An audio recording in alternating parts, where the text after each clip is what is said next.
పెన్షనర్లు ఈరోజు ఇక్కడ ధర్నా చేస్తున్నారు అంటే ఎంత మీరు ఆలోచించాల్సిన అవసరం ఉంది. వయసు మీరిన వాళ్ళు ఇక్కడ 86, 87 సంవత్సరాల వయసు ఉన్న వాళ్ళు కూడా ఇవాళ ఇక్కడ నిలబడ్డారంటే ఒకసారి మీరు ఆలోచించాల్సిన అవసరం ఉంది.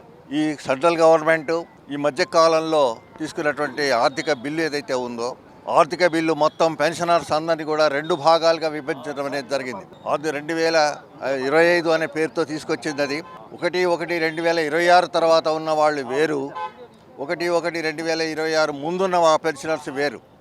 వీళ్ళకి పెన్షన్ ఇక పెరగదు, డిఏ లేదు, ఏది లేదు, ఉన్న పరిస్థితుల్లోనే ఉంటుంది తప్ప మరొకటి లేదనేది స్పష్టంగా చెప్పడం అనేది జరిగింది.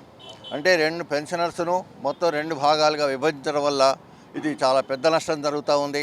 అంటే భవిష్యత్తులో ఎప్పుడు కూడా 2000 తర్వాత బతికినటువంటి పెన్షనర్స్ ఎవరైతే ఉన్నారో వాళ్ళకి పిఆర్సీ వచ్చే అవకాశమే లేదు, డిఏ లేదు, పెన్షన్ పెరగదు, ఏది ఉండదు. మొత్తానికి ప్రభుత్వం ఇవాళ పెన్షన్ని రద్దు చేయాల్సిన పరిస్థితి ఏర్పడుతున్నదని స్పష్టంగా కనబడుతూ ఉంది.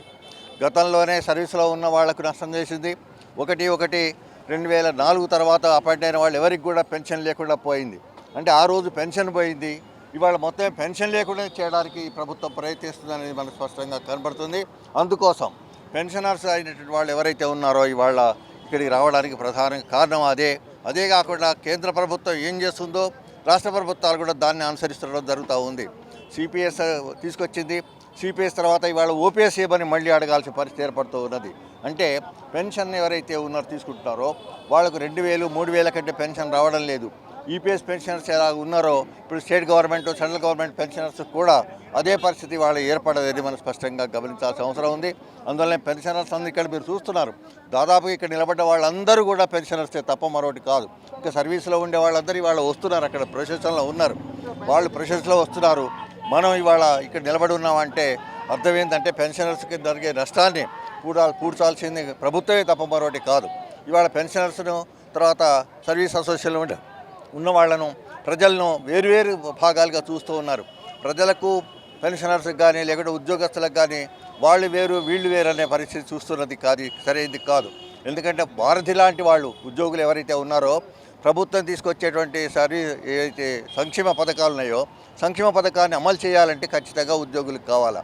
ఉద్యోగులు ఉంటేనే ప్రజలకు తర్వాత ప్రభుత్వానికి మంచి సారథ్యం ఇచ్చి మంచి చెడును చూసి దాన్ని ఇంప్లిమెంట్ చేసే అవకాశం ఉంటుంది, లేకుంటే ఉండదు. అందువల్ల ఇవాళ ప్రభుత్వాలు ఎట్లా ఉన్నాయంటే ఉద్యోగులు వేరు ప్రజలు వేరు అనే భాగంలో చూస్తున్నారు. దానివల్ల ఎక్కువ నష్టం జరిగేది ప్రభుత్వానికే తప్ప మరొకటి కాదు. మీరు చెప్పండి సార్, మీరు ఏ సెక్టర్లో పనిచేశారు, మీ ప్రాబ్లం? ఒకటి, పెన్షనర్లని విడదీసి వ్యాలిడేషన్ బిల్ అని పార్లమెంట్లో దొడ్డిదారిలో తీసుకొచ్చి లోక్సభ రాజ్యసభలో కార్మిక సంఘాలతో పెన్షనర్ అసోసియేషన్తో మాట్లాడకుండా పాస్ చేసి పెన్షన్ని నిరాకరించే బిల్లుని పాస్ చేశారు. అందుకొంచెం పెన్షనర్లంతా ఆగ్రహం వ్యక్తం చేస్తున్నారు. అది కాకుండా ఈరోజు కార్మికులపై అన్యాయం, దోపిడీ జరుగుతుంది.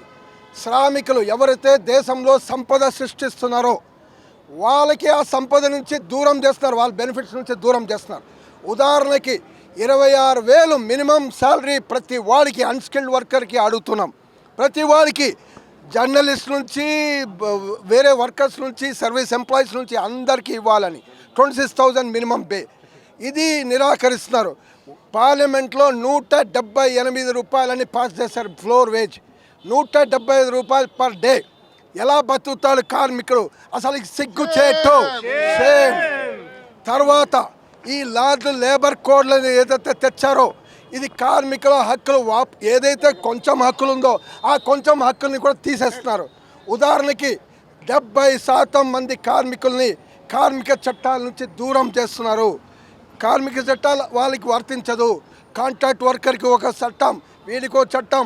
అంటే ఈరోజు 300 మంది ఒక ఫ్యాక్టరీ ఉంటే దాని ఎవరైనా ఏ ఫ్యాక్టరీ యజమాని గవర్నమెంట్ పర్మిషన్ లేకుండా మూసేయవచ్చు, లే ఆఫ్ చేయవచ్చు, లాకౌట్ చేయవచ్చు, రిటర్న్ చేయవచ్చు అని పర్మిషన్ ఇచ్చేసారు ఈ లేబర్ కోడ్లో. అదే రకంగా సమ్మె చేయాలంటే సమ్మె నోటీస్ ఇస్తే సమ్మె చేయవచ్చు ఈరోజు. కానీ రేపు ఈ లేబర్ కోడ్ మాత్రం అమలైతే లేబర్ కమిషనర్ మీతో మాట్లాడుతున్నానని పేరు చెప్పి, నెగోషియేషన్ జరుగుతున్నాయని పేరు చెప్పి, కాన్సిలేషన్ జరుగుతున్నాయని పేరు చెప్పి దాన్ని పొడిగించు నాన్స్తూ సమ్మె మాత్రం చేయరాదు. లేబర్ కమిషనర్ కాన్సిలేషన్ సమ్మె చేయరాదు అనేది అలాంటి తీవ్రమైన దోపిడీ చట్టం తీసుకొచ్చారు. అంటే ఈ చట్టాల వల్ల కార్మికులకు అన్యాయం జరిగి కార్పొరేట్ శక్తులకే లాభాలు జరుగుతున్నాయి. కార్పొరేట్ చట్టాలకి ఈరోజు అడాని గంటకు 400 కోట్ల రూపాయల ఆదాయం ఆయనకి. అడానికి ట్యాక్స్ మాఫ్, పన్నులు మాఫ్, అంబానీ కార్పొరేట్ల అందరికీ మాఫ్. మొన్న పార్లమెంట్లో కూడా ప్రకటించారు.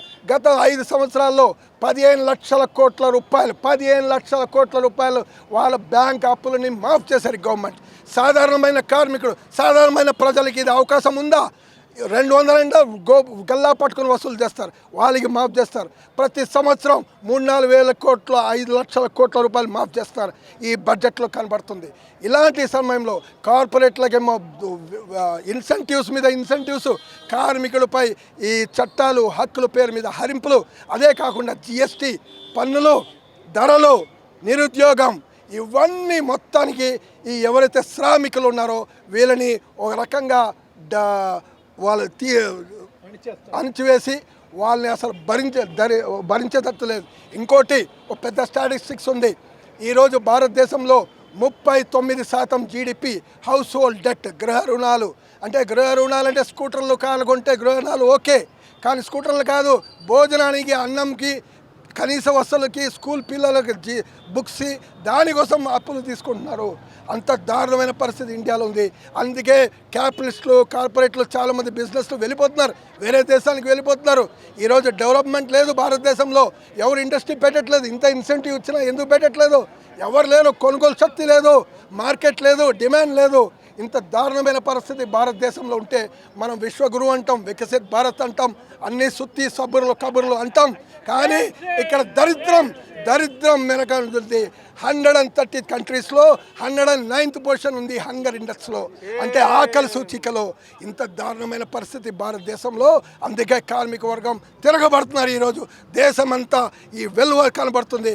30 కోట్ల మంది కార్మికులు ఈరోజు స్ట్రైక్ చేస్తారంటే ఈ వాళ్ళ హక్కుల కోసం ఈ ప్రజలు కూడా తెలియాలి. ప్రజలందరూ కూడా ఈ కార్మికులకి, పెన్షనర్లకి సపోర్ట్ చేయమని మేము కోరుతున్నాం. రేపు రాబోయే 8వ వేతన సంఘం యొక్క సిఫార్సులు ఏమన్నా ఉంటే అవి పాత పెన్షనర్స్కు వర్తింపవు. ఎవరైతే పే కమిషన్ వచ్చిన తర్వాత 1/1/26 నుంచి అమలుకు వస్తే 1/1/26 తర్వాత అమలయ్యే వారికే 8వ వేతన సంఘం యొక్క ప్రయోజనాలు ఏతుందో వర్తిస్తాయి, ఇతరులకు వర్తించడానికి ఒక చట్టాన్ని తీసుకొచ్చారు. ఈరోజు కార్మిక సంఘాలు పెన్షన్స్ అడుగుతూ ఉంటే అది ఏమి లేదని దొంగసాటు చెప్తా ఉన్నారు.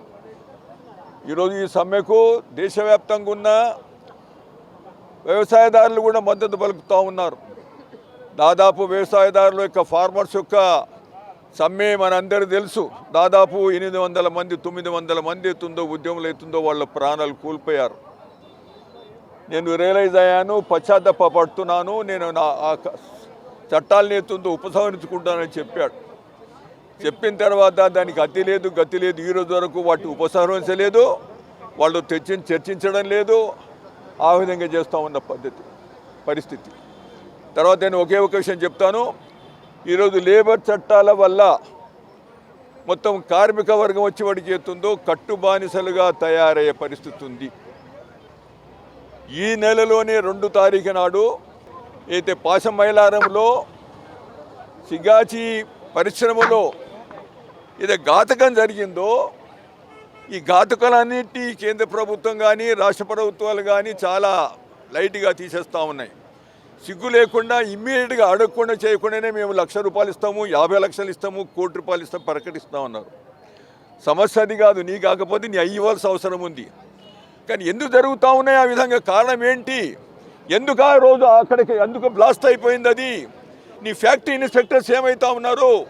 వాస్తవంగా అవుతుందో ఫ్యాక్టరీస్ వచ్చేప్పటికి అవుతుందో ఇన్స్పెక్షన్ చేయొద్దనే విధంగా చట్టాలు తీసుకొచ్చారు. ఈ చట్టాల ప్రకారం ఏంటంటే ఎవడు ఇన్స్పెక్ట్ చేయాల్సిన అవసరం లేదు, దాని యజమాని అవుతుండో వాడు సర్టిఫికేట్ ఇచ్చేసాలి. ప్రతిదీ కూడా అన్నీ కరెక్టే ఉన్నాయి, ఏమి ఎటువంటి అవకతవక లేదని ఇచ్చేస్తే సరిపోతుందని. శివకాశిలో అది పీరులో జరిగాది, ఇక్కడ అదే జరిగాది, మొన్న చార్మినార్లో జరిగాది, ఎక్కడెక్కడ ఏమో జరుగుతూ ఉన్నాయి. ఈ ప్రభుత్వాలు ఏం చేస్తున్నట్టంటే వాస్తవంగా ఏవైతే కార్మిక చట్టాల ప్రకారం అయితే ఇన్స్పెక్ట్ చేయాలో చేయకుండా ఉన్న పరిస్థితి ఉంది. ఆ విధంగా ఈరోజు మొత్తంగా దేశవ్యాప్తంగా అవుతుందో కార్మికులను కట్టుబానిసలుగా చేస్తూ తర్వాత వాగ్దానాలు చేస్తారు, వాటికి ఏతుందో సిగ్గు లేకుండా వాటి అమలు చేయరు. ఉదాహరణకి ఏతుందో పరిశ్రమల నుంచి రిటైర్డ్ అయిన పెన్షనర్స్ ఉన్నారు, వాళ్ళని ఈపీఎస్ పెన్షనర్స్ అంటాం, ఎంప్లాయీస్ ప్రావిడెంట్ పెన్షనర్స్ అంటాం. వాళ్లకు 2014లో అధికారం రావడానికి సిగ్గు లేకుండా దేశవ్యాప్తంగా బీజేపీ వాళ్ళు వచ్చేప్పటికి ఏతుందో మేము కనీస పెన్షన్ 3000 ఈపీఎస్కి పెన్షన్ ఇస్తామని చెప్పారు. అధికారంలోకి వచ్చారు, మూడోసారికి అధికారంలో వచ్చారు, ఆ విషయాన్ని వచ్చేప్పటికి ఏతుందో లేవనెత్తడం లేదు అని పరిస్థితి. ఇటువంటి ఘాతకాలు ఏరు దాటే వరకు ఏటి మల్లన్న తర్వాత బోడి మల్లన్న అంటే ఎత్తుందో వాళ్ళు ఆధారాలు వస్తారు. తర్వాత ఏంటంటే ఈరోజు కార్మిక వర్గాన్ని కానీ ఇతరత్ర కానీ ఏ విధంగా దాడి చేస్తూ ఉన్నారంటే మతం పేరిట ప్రజలందరినీ ఎత్తుందో ఒక వేదికపై తీసుకొచ్చేసి వాళ్ళకి ఆ సపోర్ట్ తీసుకొచ్చేసి మతోన్మాదాన్ని క్రియేట్ చేస్తూ హిందూ ముస్లిం పేరిట వచ్చేప్పటికి చేస్తూ వాస్తవంగా పెట్టుబడిదారులకు ఏదో ప్రయోజనం జరగాలనో ఆ ప్రయోజనం వచ్చేప్పటికి అందిస్తూ కార్మిక వర్గాన్ని ప్రజలతో చీల్చేస్తుంది ప్రభుత్వం చేస్తూ ఉంది. దానికి వ్యతిరేకంగా ఈరోజు దేశవ్యాప్తంగా కార్మికులు నిర్ణయిస్తున్నారు, సమ్మె చేస్తూ ఉన్నారు. ఈ సమ్మెలు ఇంకా ముందుకు సాగాలనే విధంగా నా కోరిక. కాబట్టి థ్యాంక్ యూ. పెన్షన్ ఒక గ్రాట్యుటీ కాదు, ఒక చారిటీ కాదు, గవర్నమెంట్ దయాదలన వస్తలేదు. ఈ పెన్షన్ ఒక రైట్. ఈ పెన్షన్ రైట్ ఇప్పటి నుంచే కాదు, చాలా కాలం నుంచి వస్తుంది. కానీ గవర్నమెంట్ అది ఎట్లా వీళ్ళకి ఇవ్వకుండా ఉండాలని ఆలోచిస్తుంది. ఆలోచన కాదు, ఒక అడ్వాన్స్ స్టేజ్లో వచ్చేసారు. ఫైనాన్స్ మినిస్టర్ సీతారామన్ గారు బిల్ ప్రజెంట్ చేశారు, ఫైనాన్స్ బిల్ और బడ్జెట్ ప్రజెంట్ చేశారు. ఆ బడ్జెట్ కింద ఒక లైన్ రాసిండ్రు, ఆ బడ్జెట్లో లేదు కానీ కింద pension is not a government reserve the right to amend the pension rules అని దానిలో రాశారు. తర్వాత పార్లమెంట్లో కూడా పాస్ చేసుకున్నారు. నేను చెప్పేది ఏమంటే వాళ్ళు ఏమి ఇష్టం ఉంటే అది చేసుకుంటారు, ఎవరితో అడిగేది లేదు. 40 years సర్వీస్ చేశాను నేను, నాకు అడగకు, చాలామంది ఉన్నారు ఇంకా సర్వీస్ చేసేవాళ్ళు. స్వామినికి వచ్చారు అసలు ఉన్నారు, 1000 2000 పెన్షన్ డ్రా చేసేవాళ్ళు ఉన్నారు. కానీ మనం పోరాడి కష్టపడి పెన్షన్ ఇంత కావాలని దాన్ని డెవలప్ చేశాం. అది చాలా తక్కువ ఉండే ఒక టైంలో, దాన్ని డెవలప్ చేసుకుంటా ఈ స్టేజ్లో వచ్చాము. ఇప్పుడు మనము మీరు పాత పద్ధతి ఏం ఇంప్లిమెంట్ చేశారో పే కమిషన్తో కూడా పెన్షనర్స్ కూడా పే కమిషన్ అనలైజ్ చేయాలి, పే కమిషన్ స్టడీ చేయాలి, పే కమిషన్ వాళ్ళని నిర్ణయం చేయాలి. కానీ ఈసారి టర్మ్స్ ఆఫ్ రెఫరెన్స్లో రిట్రాస్పెక్టివ్ వచ్చిన బెనిఫిట్స్ అన్నీ తీసేశారు. అంటే పాతకాలం నుంచి ఎవరికి రావాలో బెనిఫిట్ అది తీసేశారు. తీసేసి ఫ్యూచర్ అంటే this pay commission report will be applicable only from the future date and not from the retrospective date. ఏం తప్పు చేసాం మనం? ఎందుకు ఇట్లా వచ్చింది?